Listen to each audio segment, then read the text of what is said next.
Feliz sábado, que alegria estarmos juntos para mais um dia, para mais um momento de palavra de Deus. Você que está em casa nos acompanhando, um feliz sábado, uma alegria estarmos juntos mais uma vez.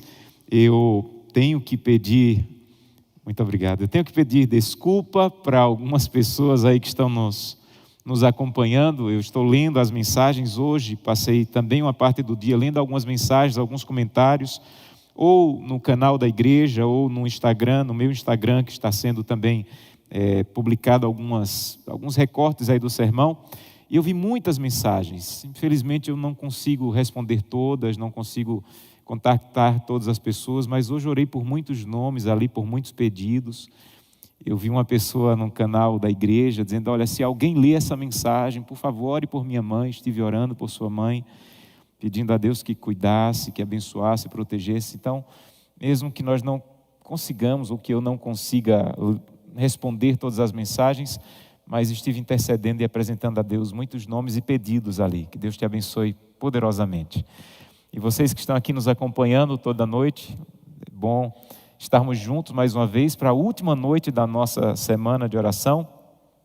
Espero que de maneira clara e poderosa Deus tenha atendido as tuas necessidades e falado ao teu coração essa semana. Amanhã concluímos pela manhã com a última mensagem, mas hoje vamos começar com Provérbios. Abra sua Bíblia no livro de Provérbios, capítulo 23. Provérbios, capítulo 23. Preciso mandar uma mensagem também, um grande abraço, um beijo para o meu pai. Meu pai disse que está assistindo toda noite. Que bom ter sua presença aí, um homem de Deus, uma pessoa maravilhosa que tem me ensinado aí na caminhada cristã muita coisa. E nós vamos começar com Provérbios, capítulo 23. Nós vamos ler um versículo. Deixa eu começar abrindo um pouco aqui o coração para vocês.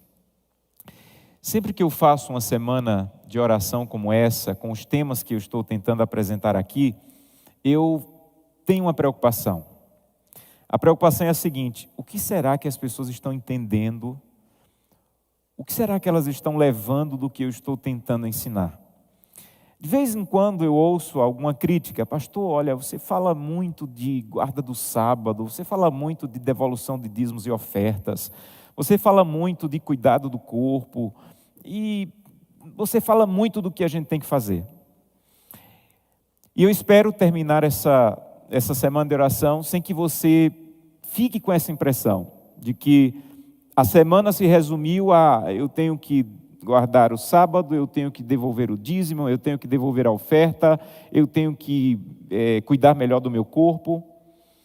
Eu espero que o resumo do que você vai levar dessa semana de oração seja o que está descrito em Provérbios capítulo 23. É o que Deus quer de você. O que Deus realmente quer de você é o que está descrito em Provérbios 23, verso 26, que diz: dá-me, filho meu, teu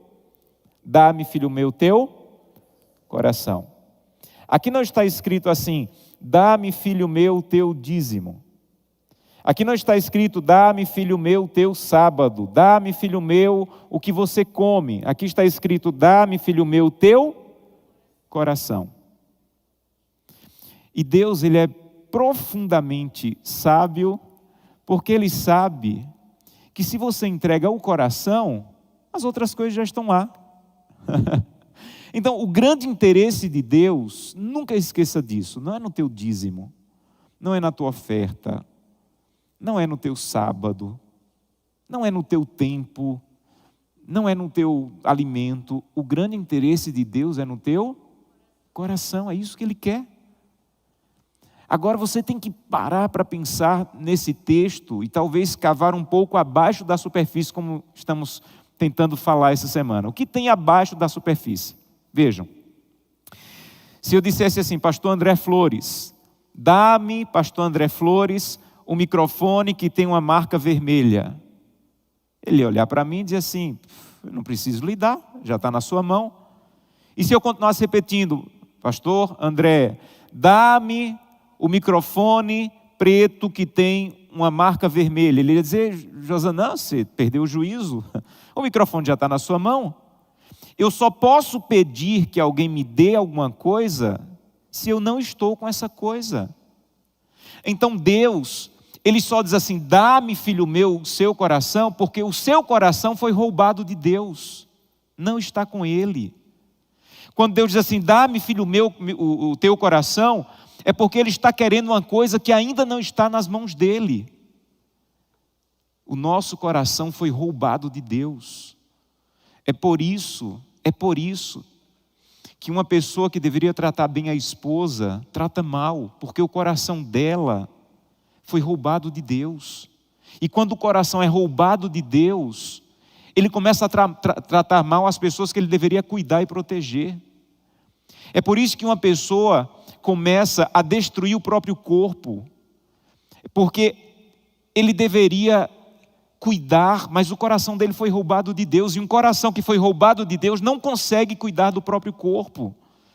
É por isso que somos infiéis em vários aspectos da vida, inclusive dízimos e ofertas, porque o nosso coração foi roubado de Deus. E todo coração que foi roubado de Deus, entra nele imediatamente a coisa mais terrível que o pecado faz conosco, é o egoísmo.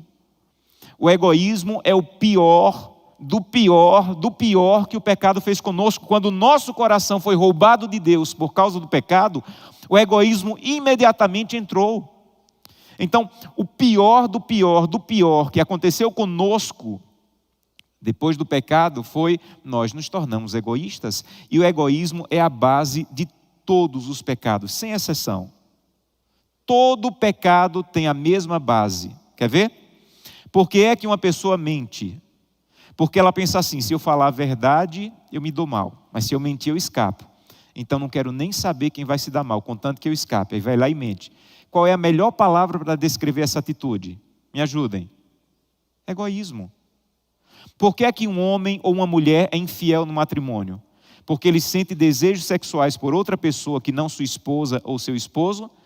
Aí ele pensa: eu não quero nem saber o que minha esposa vai sentir, eu não quero nem saber o que os meus filhos vão sentir, eu não quero nem saber o que a igreja vai sentir, eu não quero nem saber o que Deus vai sentir, eu só quero satisfazer o meu desejo sexual.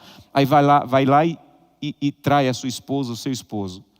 Qual é a melhor palavra para descrever essa atitude? Egoísmo. O pior do pior que o pecado fez conosco foi nos roubar o coração de Deus e enchê-lo de egoísmo. E tem gente que diz assim: não, pastor, o problema do meu casamento não é o egoísmo, não. Porque entende, quando o teu coração foi roubado de Deus e foi preenchido com egoísmo, o egoísmo começa a destruir teu casamento. O que está destruindo teu casamento não é a pessoa que você está casada com ela, é o egoísmo que envolve essa relação. O egoísmo começa a destruir a maneira como criamos os filhos, o egoísmo começa a destruir nossas relações, mas o pior que o egoísmo faz é nos tirar a possibilidade de voltar para Deus, porque ninguém pode voltar para Deus se não atender Provérbios. Dá-me, filho meu, o teu coração. Se o teu coração não voltar para Deus, em outras palavras, num português mais claro, se o teu caráter não mudar, porque o coração é um órgão que biblicamente tem a ideia de falar sobre caráter, sobre vida, então não é o órgão, isso é claro já. Então quando Deus diz assim: dá-me o teu coração, que Ele está dizendo assim: me dá a parte que o pecado tirou, porque eu quero transformar. Me dá o caráter que foi manchado pelo egoísmo, que eu quero limpar. Filho meu, me dá o teu coração, eu quero transformar você. Um coração cheio de egoísmo, ele destrói casamentos, ele destrói relação com os filhos, ele destrói a relação do trabalho, mas o pior é que ele destrói a relação com Deus. Você não pode voltar a Deus enquanto o teu coração não voltar para Ele. Aí tem gente que diz: não, pastor, o problema do meu casamento não é o egoísmo. O problema do meu casamento é essa mulher que eu estou casado com ela. Então vou deixar essa mulher, vou casar com outra. As estatísticas dizem que 50% dos casamentos estão acabando em divórcio, 70% dos segundos casamentos terminam em divórcio e quase 90% dos terceiros casamentos terminam em divórcio. Sabe o que a estatística diz? Sabe o que ela está provando aí? Que a solução não é mudar de casamento. A solução não é mudar de casamento. Se a solução fosse mudar de casamento, os segundos casamentos não terminariam 70% deles em divórcio. Então a solução não é mudar de casamento, a solução é mudar de coração. A solução não é mudar de casa, a solução é mudar o que brota do coração. É por isso que Jesus diz, por isso que Deus diz aqui em Provérbios: meu filho, me dá o teu coração. E deixa eu te dizer uma coisa, só o milagre de Deus pode mudar teu coração. Você quer ver? Lamentações. Vá para Lamentações. Não importa quanto você diga, eu sou do Senhor, eu sou do Senhor, eu sou do Senhor, só uma ação externa, divina, pode mudar o coração. Lamentações, capítulo 5, versículo 21.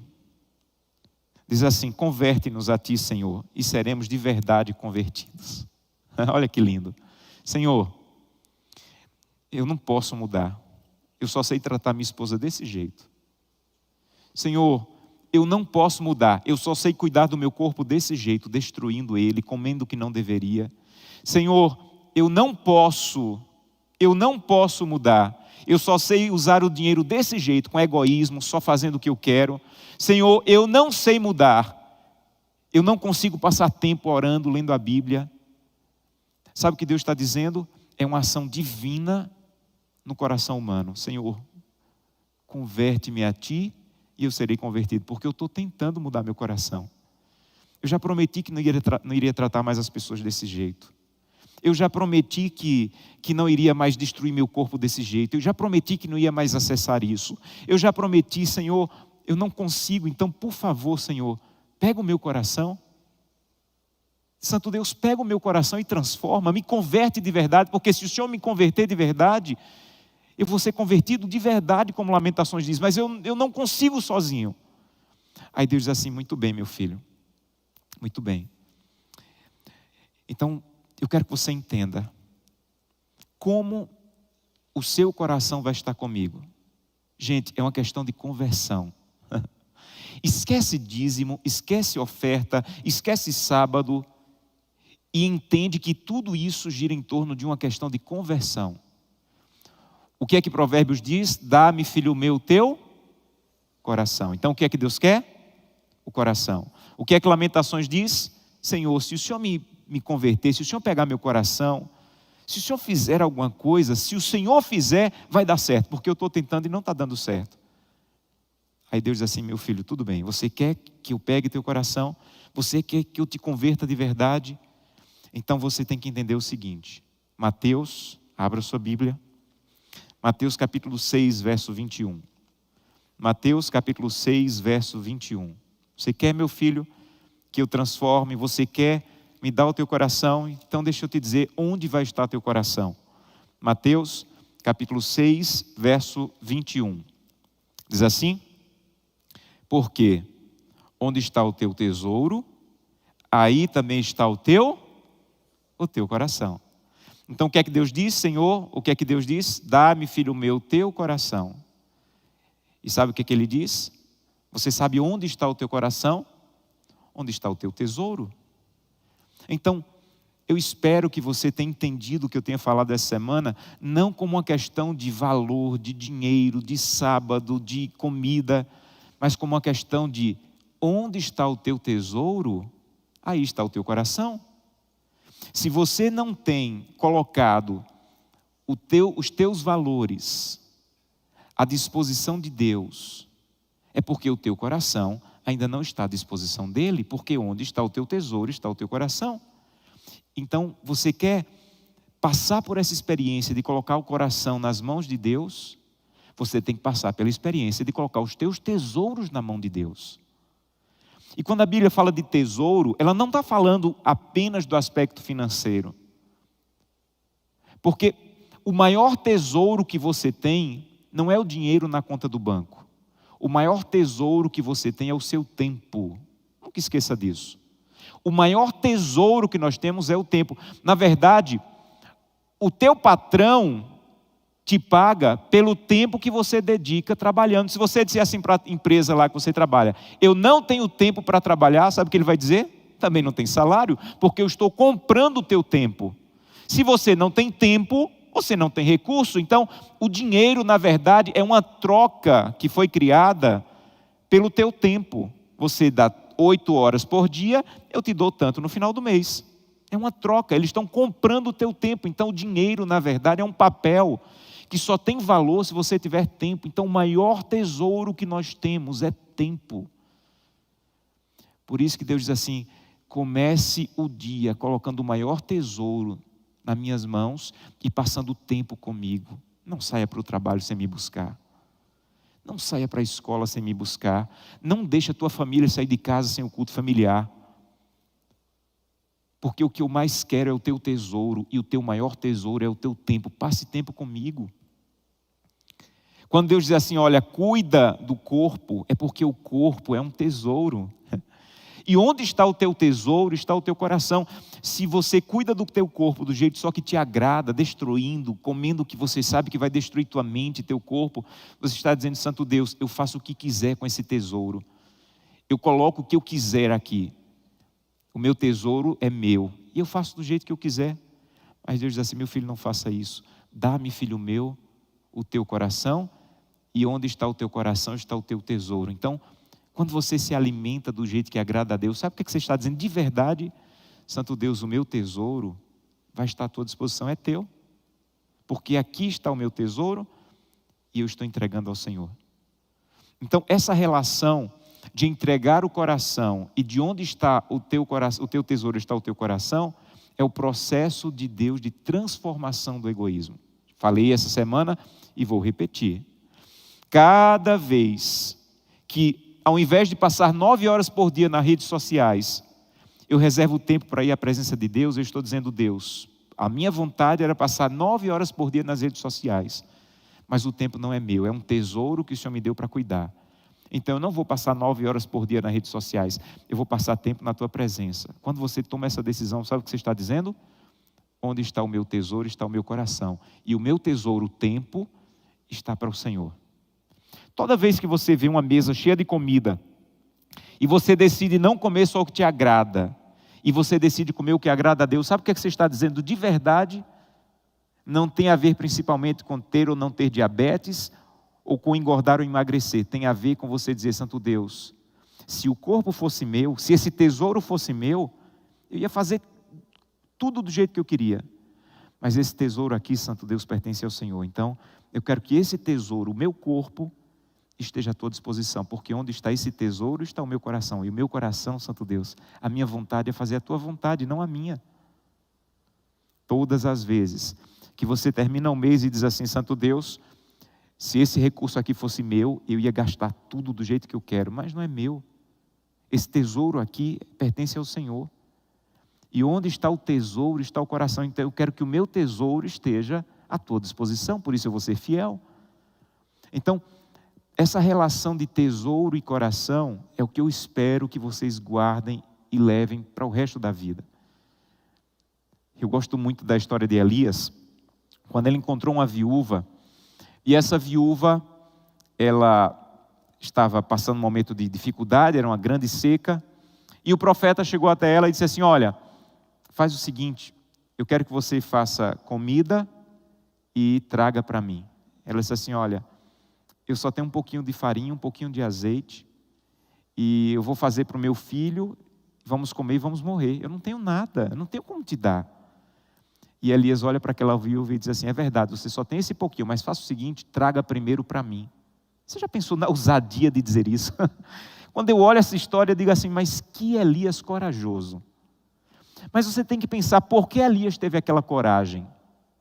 Será que Elias estava preocupado em passar fome? Será que ele pensou assim: não, eu tenho que jogar duro com essa viúva, porque se ela não trouxer para mim, eu vou passar fome? Você acha que alguém que vem do deserto estava sendo alimentado por corvos, você acha que ele tinha medo de passar fome? Elias não tinha nenhuma preocupação com ele. A preocupação de Elias era com a viúva.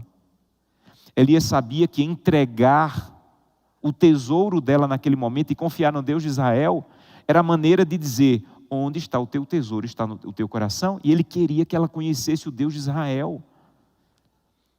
E eu espero que essa semana você tenha olhado bem nos meus olhos e tenha percebido que a minha preocupação não é a igreja ter ou não ter mais recursos. Deus tem cuidado dessa igreja e vai continuar cuidando com ou sem os seus recursos. A minha preocupação não é o dia de Deus vai se tornar melhor porque você guarda o sábado. Não, o dia de Deus vai continuar sendo bom se você decidir não guardar o sábado. Então não é uma questão do que a igreja vai passar, de quanto a igreja vai ganhar. É uma questão de quanto o teu coração vai ser transformado, porque o teu tesouro está nas mãos seguras do Senhor. Se eu não conseguir transmitir isso essa semana, me perdoem, mas foi isso que eu tentei transmitir. Que você tenha olhado bem nos meus olhos e tenha percebido, olha, esse pastor não está preocupado por quanto mais de recurso a igreja vai ter, mas de por quanto o meu coração vai estar nas mãos do Senhor. Se você entendeu isso, tudo valeu a pena. Agora, vamos concordar aqui. Se eu passasse a semana falando de entregar o seu tempo a Deus, entregar o seu corpo a Deus, entregar suas redes sociais a Deus, as pessoas diziam assim, glória a Deus, aleluia, esse pastor é de Deus. Mas quando alguém diz assim, entregar os teus recursos a Deus, as pessoas já ficam toda assustada. Esse pastor está falando de dinheiro, esse pastor está falando de dinheiro, sabe por quê? Porque talvez seja o tesouro mais difícil de entregarmos. Martinho Lutero, ele dizia assim, todo cristão tem que passar por 3 conversões. Todo cristão tem que passar por 3 conversões. Ele tem que passar pela conversão da mente, a conversão do coração e a conversão do bolso. Todo cristão tem que passar por 3 conversões. A da mente, a do coração e do bolso. E ele disse, e talvez a do bolso seja uma das mais difíceis. Quando Deus apresenta essa questão de tesouro no aspecto financeiro, a Bíblia apresenta primeiro que tudo pertence a Deus. Tudo pertence a Deus. Então, a ideia de que, falei isso no domingo, se não me engano, a ideia de que eu recebo 100, entrego 10 e 90 são meus, não é bíblica. Entrego 100, os 100 pertencem a Deus.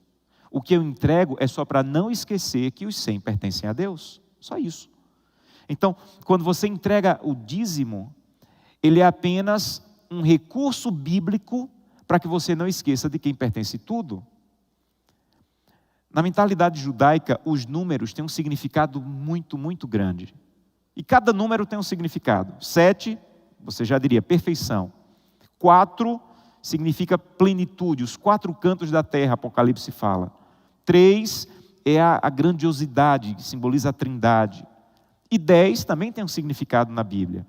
Biblicamente, o número 10 significa o mínimo. O mínimo. Então, sempre que você vê o número 10 na Bíblia, muitas vezes ele está ligado à noção de mínimo.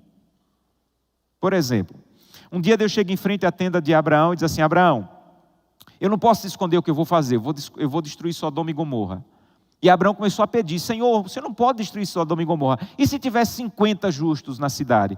Não, Abraão, se tiver 50 justos, não destruo. Senhor, desculpe, mas se tiver 40? Se tiver 40, eu não destruo. Senhor, e se tiver 30? Se tiver 30, eu não destruo. E Abraão começou a pedir e ele parou em um número. Alguém lembra? 10. Por que Abraão parou em 10? Porque na mentalidade judaica, se não tem 10, não tem nada, porque 10 é o mínimo. 10 é o mínimo. Para um judeu poder montar, na época de Cristo ali, para ele poder montar uma sinagoga, a cidade teria que ter pelo menos 10 homens. Porque 10 é o mínimo. Quando Deus vai atacar o Egito, e ele vai dizer que é mais forte do que os deuses do Egito, ele manda quantas pragas? 10. Por que Deus não mandou 12 pragas, 15 pragas, 30 pragas? Porque Deus estava dizendo, o mínimo do poder de Deus é capaz de destruir todos os deuses do Egito e o orgulho do Egito. Então eu só vou mandar o mínimo. Quando Deus manda 10, ele está dizendo, é o mínimo. Quando Jesus vai pregar sobre as virgens, quem vai estar preparado, ele diz que tem quantas virgens? 10. Quando ele falou tem 10 virgens, as pessoas que estavam vindo, mas só o mínimo. Aí ele diz assim, e vou alertar vocês, e nem o mínimo vai estar pronto, porque só 5 tem óleo nas lâmpadas. Então quando a Bíblia diz assim, devolva 10%, sabe o que Deus está dizendo? De verdade, esse é o mínimo. Dízimo, biblicamente, não é a linha de chegada, dízimo é a linha de partida. Engana-se quem pensa que dízimo é a linha de chegada. Biblicamente, dízimo é a linha de partida. A partir do dízimo, eu começo a minha fidelidade no que eu levo para casa, em como eu vou usar, em como eu vou gastar, em como eu vou ser generoso, em como eu vou ajudar as pessoas. Mas há um outro aspecto que também é muito importante, talvez mais profundo biblicamente do que o dízimo, que é o assunto das ofertas. O dízimo, ele foi determinado por Deus, 10%.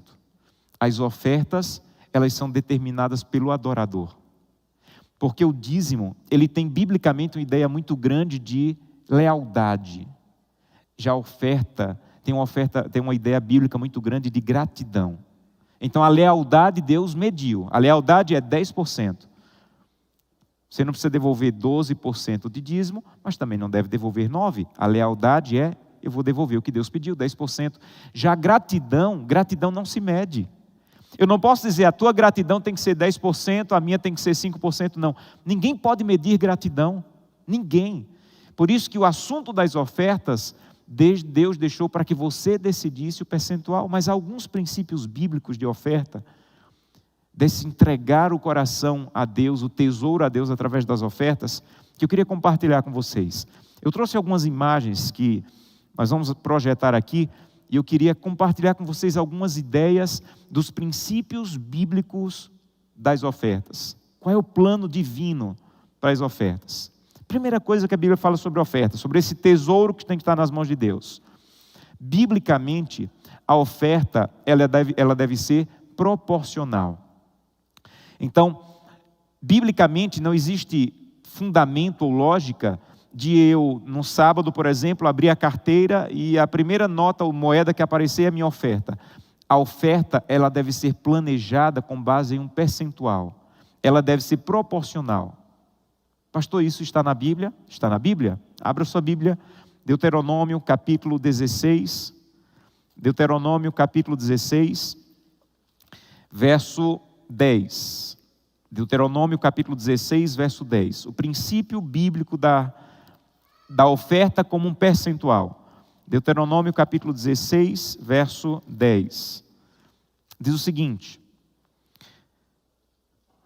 e celebrarás a festa das semanas ao Senhor, teu Deus, com ofertas voluntárias da tua mão, na proporção, em algumas versões dizem, de acordo, em outras versões dizem, segundo o que o Senhor Deus te houver abençoado. Verso 17, cada um oferecerá na proporção em que possa dar, segundo a bênção que o Senhor Deus lhe houver concedido. Então, Deus disse, a proporção do dízimo eu escolho, 10%. A proporção da oferta você escolhe, você determina. Eu vou escolher que a minha proporção é 3%. O que eu ganho, 3% vai ser uma oferta. Ou 5%, ou 10%, você determina. Cada um determine a proporção. Então, biblicamente, a Bíblia fala de proporção. A mesma coisa é repetida em 1 Coríntios, capítulo 16, verso 2. Eu não vou abrir todas as passagens, eu quero ficar bem dentro do tempo, mas 1 Coríntios 16, verso 2 fala a mesma coisa. Cada um contribua na proporção que houver planejado. Planeje a oferta. Escolha a proporção. Não é qualquer valor que sai da carteira. É um. Por quê? Aí aqui está uma coisa linda. Porque a matemática de Deus não funciona por quantidade. A matemática de Deus funciona por proporção, por entrega. No livro de Lucas, capítulo 21, diz que um dia Jesus estava no templo e uma mulher foi levar ofertas. A Bíblia diz que os homens lá, os ofertantes, estavam levando sacos de dinheiro, muito dinheiro. E aquela viúva pobre colocou 2 moedinhas, a Bíblia diz 2 denários, que era a menor moeda da economia judaica. Hoje seriam 2 moedas de 5 centavos, menor moeda da economia. Então, aqueles homens estavam colocando sacos de dinheiro lá na oferta, e aquela mulher colocou 2 moedinhas, a menor moeda. Aí sabe o que Jesus diz? Essa mulher deu mais do que todos. Não é que ela deu mais do que um, ela deu mais do que quantos? Todos. Gente, na matemática isso não tem lógica. Porque ela não deu mais em valor do que os outros. Então quer dizer que a matemática de Deus não é por valor. Aí ele continua. Sabe por que ela deu mais? Porque ela deu tudo o que ela possuía. Então, qual foi a proporção que aquela viúva deu? Então, na proporção, ela deu mais. No valor, ela não deu mais. Então, o que vale para Deus de verdade não é o valor.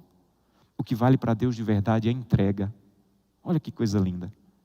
Se você entrega uma oferta, a sua oferta ela é R$1.000. Os meus filhos, eles entregam todo mês uma oferta de R$4. Só que os R$4 dos meus filhos corresponde a 10% do que eles ganham. Talvez os R$1.000 que você entregue corresponde só a 1% do que você ganha. Na matemática de Deus, os meus filhos estão entregando mais do que você. Sabe o que é isso? Graça. Deus não te mede por valor, Deus te mede por entrega. Isso para mim é maravilhoso. Deus não me mede como o mundo me mede. Sabe como o mundo faz conosco? Se você tem mais, você pode mais. Sabe que Deus diz? Se você entrega mais, essa é a diferença. Há uma citação muito linda no livro Conselhos sobre Mordomia que diz assim: na contabilidade do santuário, a oferta do pobre não é valorizada de acordo com a quantidade, a quantia oferecida, mas de acordo com o amor e o sacrifício que foi feito. A providência de Deus estabeleceu o plano completo de benevolência sistemática para o benefício do homem, não para o benefício da igreja. O grande beneficiado sou eu. O grande beneficiado sou eu. Deus estabeleceu o plano para o meu benefício. Desta forma, a citação diz, desta forma, Deus ensinou que o valor das ofertas não é tomado pela quantidade, mas pela proporção oferecida. E a motivação que me leva a oferecer. Então, a matemática de Deus é proporção. Você vai determinar a sua oferta, escolha um percentual. Qual é o percentual que eu vou entregar de ofertas? E aí você vai fazer a decisão pelo percentual. Segundo, biblicamente, as ofertas elas devem ser entregues de maneira regular e sistemática. Então, se Deus me abençoou com recursos financeiros, eu devo entregar dízimos e ofertas, de acordo com o percentual que eu estabeleci. Biblicamente, não há lógica de eu tenho dízimos, mas não tenho ofertas. As duas coisas caminham juntas. O dízimo como reconhecimento de lealdade, a oferta como reconhecimento de gratidão.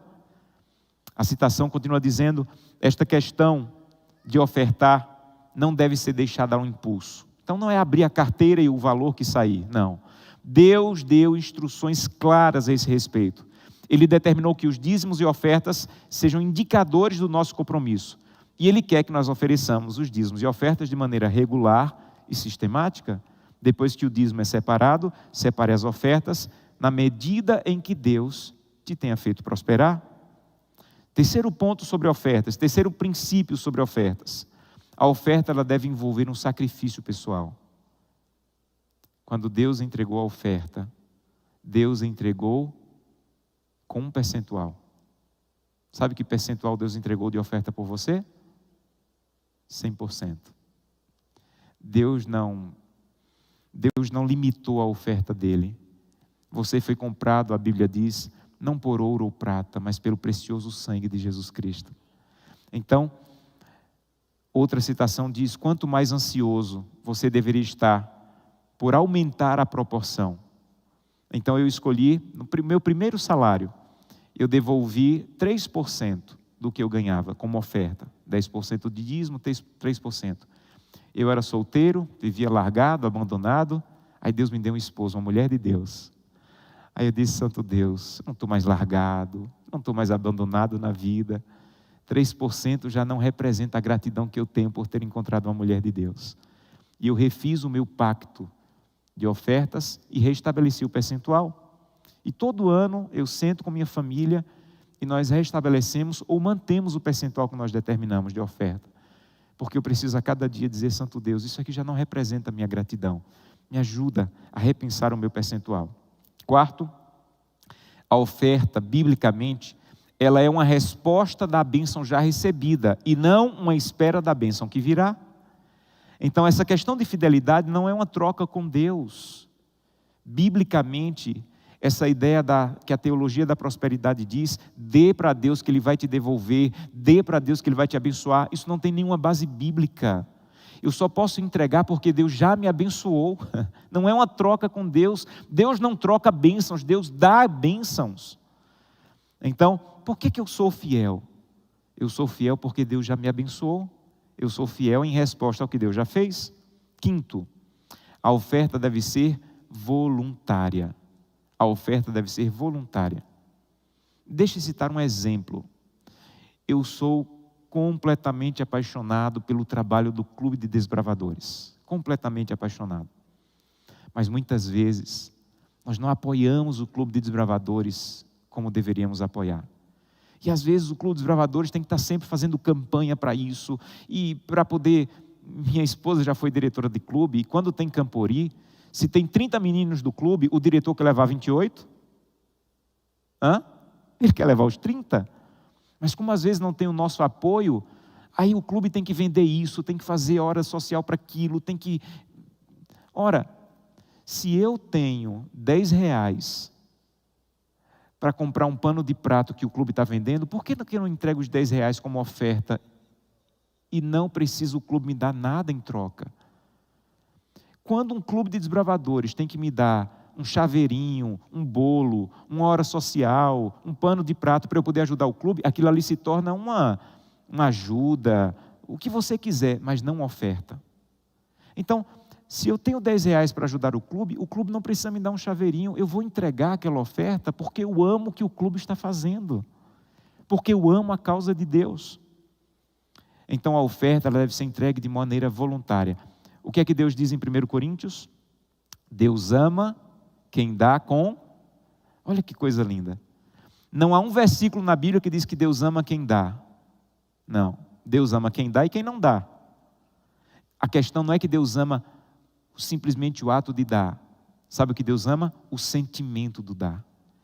Deus ama quem dá com alegria. Então, o mover da alegria do coração é o que Deus ama. E por fim, a oferta, ela deve levar salvação para o mundo inteiro. Eu não sei se você sabe disso, mas quando você entrega a sua oferta, 60% fica na igreja local para as despesas e o trabalho da igreja local. 20% vai para atender a missão da igreja ao redor do mundo. Desses 20%, 14% vai para os projetos que você vê todo trimestre na contracapa da lição da Escola Sabatina. Não tem lá um mapa? Então, de toda a nossa oferta, 20% dela vai para a missão mundial. Desses 20%, 14% para aqueles projetos lá da lição. E os outros 20% são para atender a associação, aqui que cuida das igrejas aqui na região, a União, que cuida das igrejas no Sul, e o que nós chamamos de Divisão Sul-Americana, que cuida de 8 países da América do Sul. E todo esse valor, todo ele, integralmente, tem que ser usado para projetos missionários, Missão Caleb, plantio de igrejas, compra de igrejas. Pastor, faz um resumo aí. O resumo é o seguinte: onde está o teu tesouro, está o teu coração. Você quer um bom indicativo de onde está o teu coração? Olha para onde está indo o teu tempo. Olha para onde está indo o teu corpo. Olha para onde estão indo os teus recursos. E você quer influenciar positivamente os teus filhos? Ensina isso para eles. Eu dei uma palestra há alguns meses, no encontro de pais, e no final um pai deu um testemunho. Ele tinha 3 filhos, os 3 já adultos, afastados da igreja, e ele vivia insistindo com os filhos: vão para a igreja, voltem para a igreja, vocês foram criados na igreja, e todo o programa da igreja ele chamava, e os meninos foram ficando incomodados, os filhos, já adultos, já tinham sua família, e eles disseram: pai, para de nos incomodar com esse negócio da igreja, se um dia a gente quiser voltar, a gente volta, mas pai, para com esse negócio. E aquilo foi deixando o pai triste, angustiado, e ele começou a orar e clamar a Deus: Santo Deus, o Senhor está voltando, eu não quero ir para o céu e não ter a segurança que os meus filhos estarão lá. Eu não quero chegar à morte sem ter a certeza de que os meus filhos, na ressurreição, eu vou encontrá-los. E ele disse que começou a orar sobre isso, E Deus colocou um versículo no coração dele: onde está o seu tesouro, aí está o teu coração. E ele não entendia aquilo. E ele começou a orar e Deus colocava aquilo no coração dele: onde está o tesouro, está o coração. Aí ele teve uma ideia: já sei. Chamou os filhos, disse: filhos, eu tenho uma proposta para vocês. Eu não vou mais chamar vocês para ir para a igreja. Eu não vou chamar vocês para voltar para a igreja.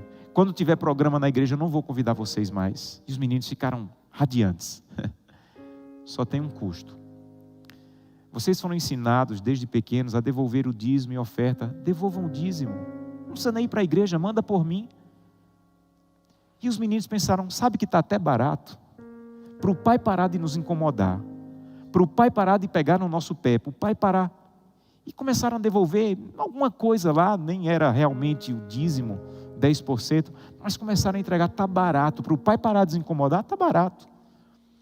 E emocionado, aquele pai disse: pastor, no decorrer de 4 anos, 3 filhos voltaram para a igreja. Sabe por quê? Porque onde está o teu tesouro, está o teu coração. Uma pessoa que não tem tempo para estudar a Bíblia, uma pessoa que não guarda o sábado, uma pessoa que não tem comunhão com Deus, e uma pessoa que não é fiel nos dízimos e ofertas, o coração dela, o tesouro dela já não está com Deus. Mais dias, menos dias, ela vai se afastar. Então o que eu estou falando para vocês não gira em torno de recursos, por favor, entenda isso.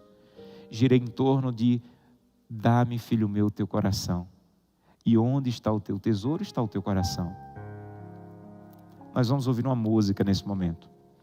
Enquanto estivermos ouvindo essa música, eu quero convidá-lo a dizer: Senhor,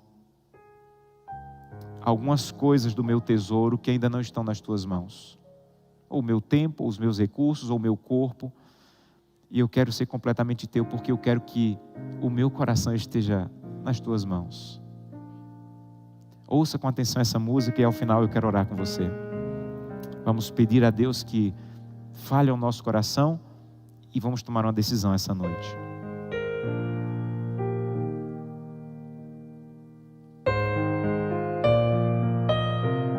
Por tantos lugares eu passei e dos teus milagres ouvi dizer, até que um dia te encontrei e em tua presença descansei. Meus sonhos queria alcançar, você me deu forças pra lutar. Quando as pessoas não acreditavam, você viu o melhor que havia em mim. Entrego a ti a minha vida, Senhor. Entrego a ti tudo que sou. Como viver sem teu amor? Renova meu ser e faz de mim um vaso novo. Quebra e molda meu interior. Dá-me um novo coração. Sei que tens o melhor pra mim.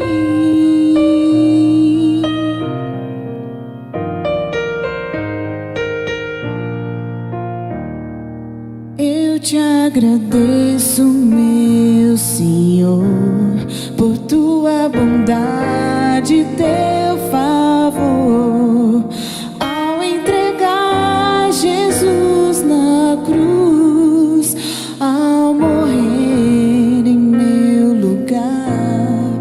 Um mundo carente de amor, onde existe luta e dor.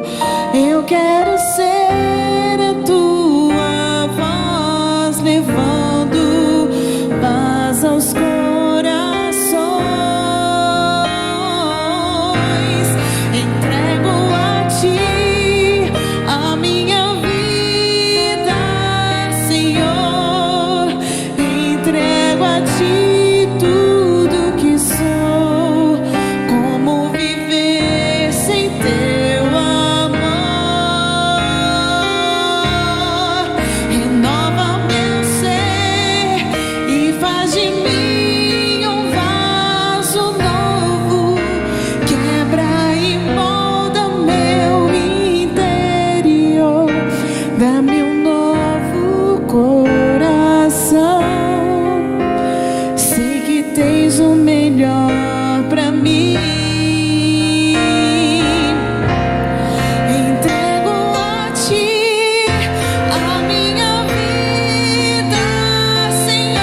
seja louvado. Muito obrigado, Débora. Deus seja louvado por essa música. Pastor, por onde eu começo? Deixa eu te dizer por onde começa. A maior e a entrega inicial, ela começa através do batismo. Então hoje eu quero fazer 2 convites para finalizar essa mensagem. Para vocês que estão aqui, para vocês que estão nos assistindo. Imagine que vai aparecer aí na sua tela um QR Code, tome sua decisão. Então, primeiro convite para aquelas pessoas que estão se preparando para o batismo. Querem dizer, mais importante do que entregar os meus recursos, o meu tempo, é entregar a minha vida através do batismo. A primeira decisão de dizer, Santo Deus, eu quero entregar o meu coração, eu quero fazer isso publicamente através do batismo. Então eu quero orar hoje por aquelas pessoas que estão se preparando para um dia entregar a vida através do batismo. Se há alguém aqui, eu queria que vocês colocassem em pé para que eu possa orar especialmente por você. Alguém que está se preparando para, em algum momento, ser batizado, coloque-se em pé. Eu queria interceder por você. Amém. Deus seja louvado. Amém. Amém. Amém. Deus seja louvado. Há mais alguém? Amém. Sabem? Quando a gente se coloca em pé, não é para que as pessoas vejam. Quando a gente se coloca em pé, é para que Deus enxergue a decisão que a gente está tomando. Há um texto no Apocalipse que diz que os medrosos não herdarão o reino. E não é medo de escuro, é medo de se entregar. Quando você se coloca em pé, você está dizendo, eu posso ter medo de qualquer coisa, menos de me entregar a Jesus. Então sabe o que você está dizendo agora? Santo Deus, está aqui meu coração. Dentro dele tem um monte de coisa que talvez não esteja organizada ainda. Mas eu já estou te entregando e eu quero fazê-lo através do batismo. Deus seja louvado por sua decisão. Há mais alguém? Coloque-se em pé onde você estiver. Deus seja louvado. Vocês que estão em casa, eu não estou vendo você, mas se for possível, coloque-se em pé também. Feche os seus olhos e diga, Santo Deus, eu quero tomar essa decisão pelo batismo. Meu segundo convite, aquelas pessoas que um dia já entregaram o coração através do batismo, mas querem dizer essa noite, Santo Deus, ainda tem muito do meu tesouro que não está nas tuas mãos. E eu quero que onde está o meu tesouro esteja o meu coração. Eu quero que o meu tesouro, os meus tesouros estejam em tuas mãos. Já entreguei através do batismo, mas eu quero renovar essa entrega hoje. Coloque-se em pé também. Eu quero orar por você. Deus seja louvado. Amém. Oremos. Querido Pai, por favor, Santo Deus, 5 pessoas aqui no templo se colocaram em pé, dizendo que querem entregar a vida através do batismo. Abraça essas pessoas, que elas sintam uma paz tão profunda essa noite, que seja a visita do Espírito Santo na vida delas, dizendo, Deus seja louvado, o teu coração pertence ao Senhor. Ele vai organizar, Ele vai tirar algumas coisas que não deveriam estar aí, mas Ele já pertence ao Senhor. Há outras pessoas que estão em casa, que estão tomando a mesma decisão nesse momento. Abraça cada uma delas. Que eu tenho o prazer e o privilégio de um dia, ao chegar no céu, encontrar pessoas que vão dizer, olha pastor, naquela noite, naquele dia, naquele sermão, eu estava em casa, você não me viu, mas eu decidi entregar a vida e ser batizado, estou no céu. Mas há muitas pessoas que estão em casa e aqui também, que se colocam em pé dizendo, eu já entreguei no batismo, mas eu quero renovar essa entrega e dizer, Santo Deus, tudo que tenho e tudo que eu sou, eu quero colocar em tuas mãos. O pecado roubou o meu coração do Senhor, eu quero devolvê-lo. E eu quero que onde está o meu tesouro, também esteja o meu coração. Nos dá a tua paz, a certeza de que o Senhor está conosco. É o que te pedimos em nome de Jesus. Amém. Uma boa noite, que Deus te abençoe. E amanhã retornamos pela manhã para concluirmos a semana e ouvirmos mais uma vez a palavra de Deus.